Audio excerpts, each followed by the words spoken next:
Assalamualaikum warahmatullahi wabarakatuh.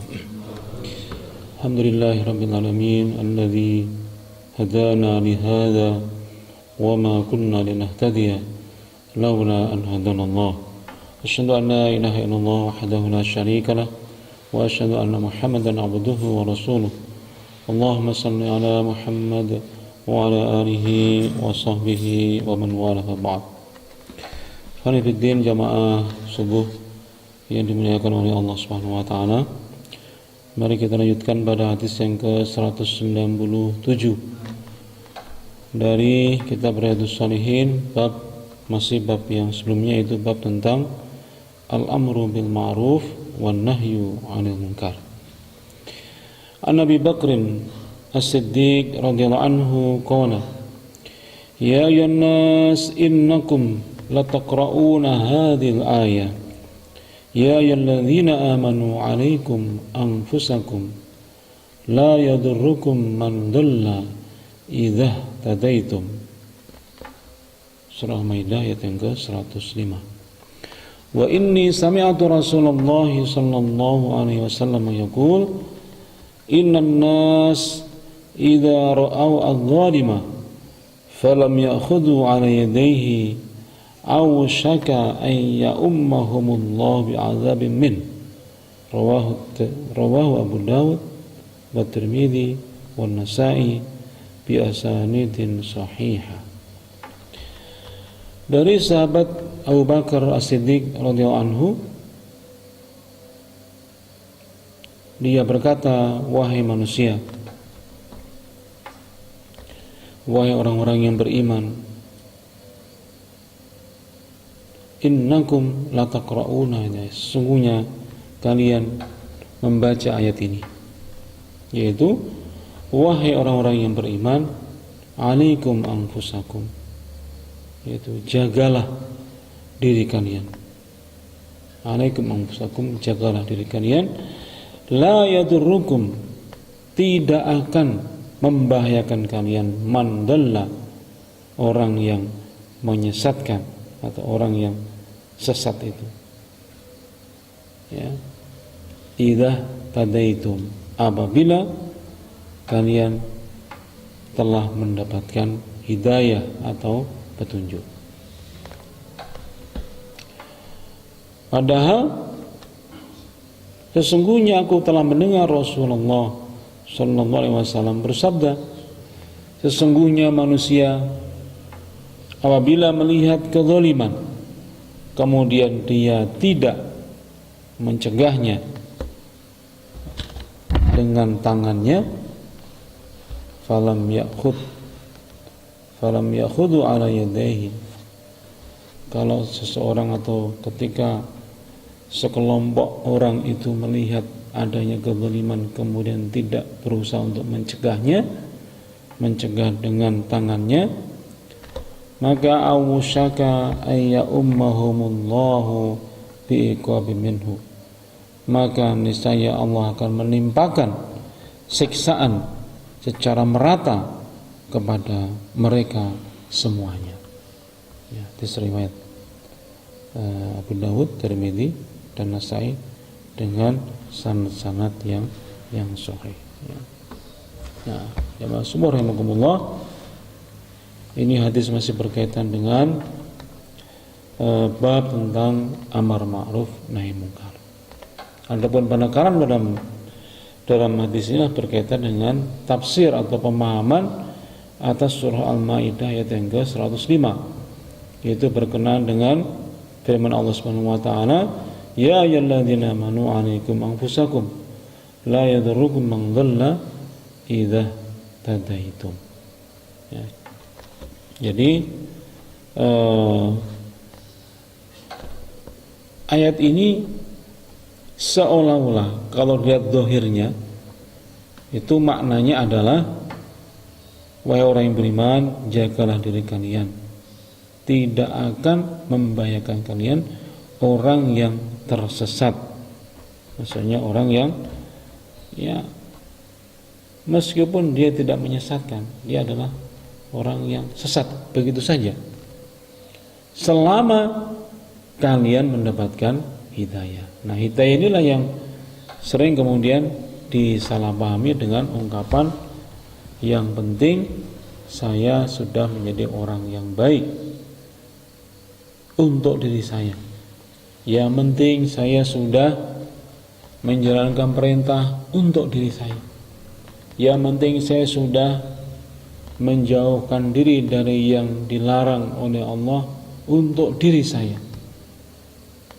Jadi selama untuk dirinya itu sudah selesai, ya, sudah tertunaikan, maka dengan berlandaskan kepada ayat ini, ya, mereka berkeyakinan la yadurrukum, tidak akan membahayakan kalian. Ya. Nah, tentu ini kemudian dibantah atau diingatkan, diluruskan oleh sahabat Abu Bakar As-Siddiq radhiyallahu anhu bahwa ini tidak benar. Ya. Karena apa? Karena kalau kita lihat di dalam penjelasan sabda Nabi SAW berkaitan dengan ayat ini, menurut Abu Bakar adalah innan nas idza ra'aw dzalima falam ya'khudhu 'ala yadayhi. Jadi sesungguhnya orang-orang itu atau manusia, sekelompok orang itu kalau melihat kezaliman kemudian tidak ada upaya untuk mencegahnya dengan tangannya, ya, maka Allah niscaya akan menimpakan hukuman kepada mereka secara keseluruhannya. Maksudnya apa? Baik yang zalim maupun yang tidak zalim, baik yang maksiat maupun yang rajin ibadah, baik yang taat maupun yang maksiat, semuanya akan ausyaka ayya ummahumullah bi'iqabin minhu. Jadi semuanya akan kena azabnya, kena iqabnya dari Allah Subhanahu wa taala. Inilah yang dimaksud juga dalam ayat yang lainnya, wattaqu fitnatan la tusibannal ladzina dzalamu minkum khassah. Dan takutlah kalian kepada suatu fitnah yang tidak hanya menimpa kepada orang-orang yang zalim di antara kalian saja. Nah, oleh karenanya kezaliman itu tidak boleh dibiarkan. Karena apa? Karena membahayakan kehidupan umat manusia keseluruhannya. Kalau yang zalim merasakan madaratnya nanti di akhirat terhadap dirinya sendiri, semua paham. Kalau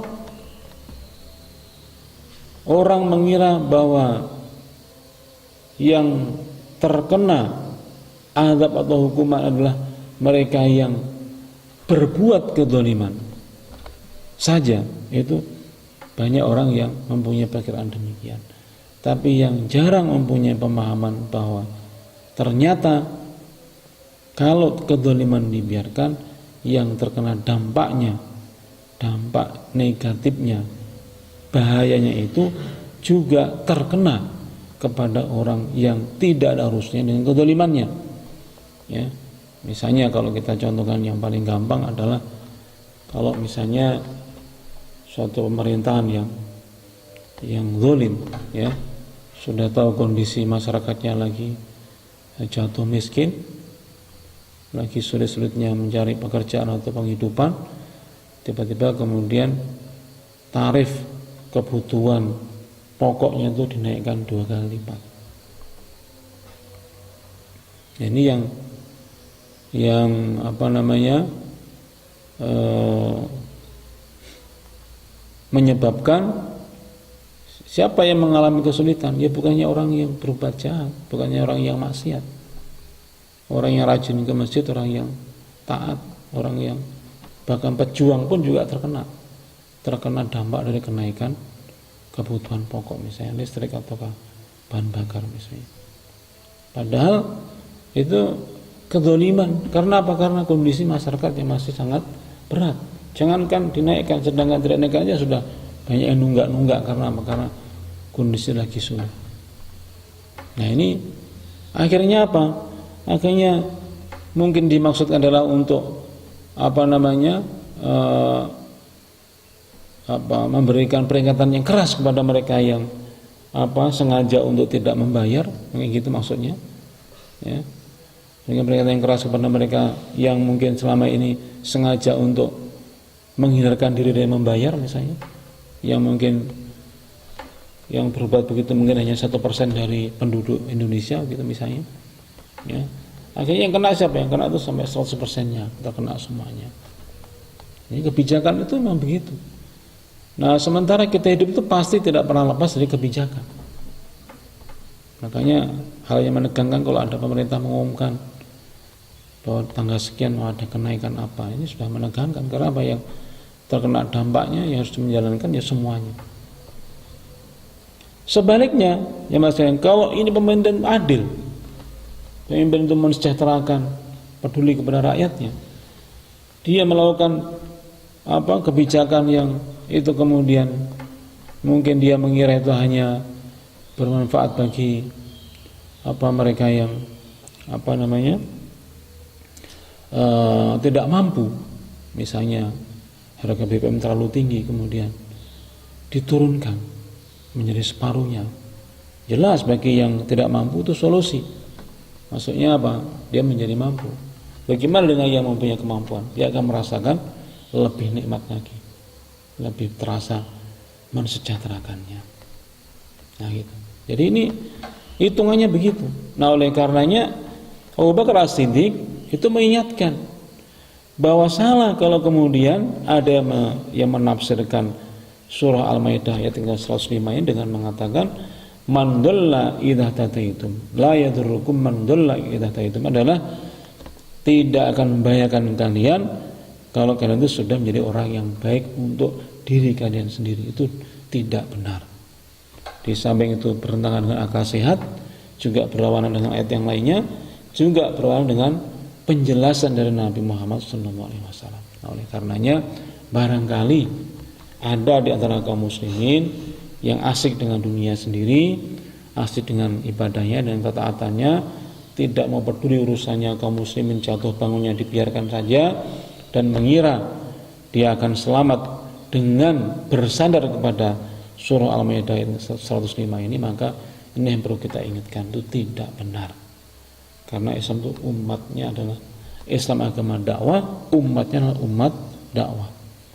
Ya, tidak boleh ada yang tinggal diam ketika melihat kemungkaran, kebatilan, kedzaliman, kejahatan, kemaksiatan. Tidak boleh didiamkan. Kita harus berani untuk mencegahnya. Dengan apa? Yang paling bagus dengan tangan, dengan powernya, dengan kekuasaannya, dengan kekuatannya, ya, dengan kedudukannya, ya. Kalau tidak bisa ya dengan lisannya, dengan dakwah, dengan tulisan, dengan nasihat, ya, dengan peringatan. Kalau tidak bisa bagaimana? Dengan hati. Hati itu bagaimana? Ya menolak kedzaliman seraya mendoakan semoga dapat hidayah itu orang yang zalim itu, dan semoga diberikan kesabaran kepada mereka yang tertimpa dampak dari kedzalimannya. Nah, dengan demikian setidaknya kita sudah terbebas dari taklif, kewajiban untuk bereaksi yang jelas terhadap kedzaliman yang terjadi. Nah, tentu saja modal awal untuk bersikap itu adalah kita harus makrifah, mengenal apa itu kedzaliman, ya, supaya kita bisa bereaksi pada kedzalimannya. Jangan sampai kita malah kita mengira itu bukan kedzaliman. Karena apa? Karena bodohnya kita, karena jahil atau awamnya kita mengira itu adil, padahal itu sudah kedzaliman. Kita mengira itu taat, padahal itu adalah maksiat. Kita mengira itu benar, padahal itu salah. Ini semuanya kita perlu belajar untuk memahami, semakin kritis, semakin sungguh-sungguh dalam belajar, supaya kemudian kita betul-betul paham mana yang zalim, mana yang adil, mana yang taat, mana yang maksiat, sehingga kita bisa bersikap dengan tepat atau dengan sebaik-baiknya. Demikian yang bisa saya sampaikan. Ada lebih kurangnya mohon dimaafkan. Alfa minkum. Subhanakallahumma wa bihamdika asyhadu an la ilaha illa anta astaghfiruka wa atubu ilaik. Wassalamualaikum warahmatullahi wabarakatuh.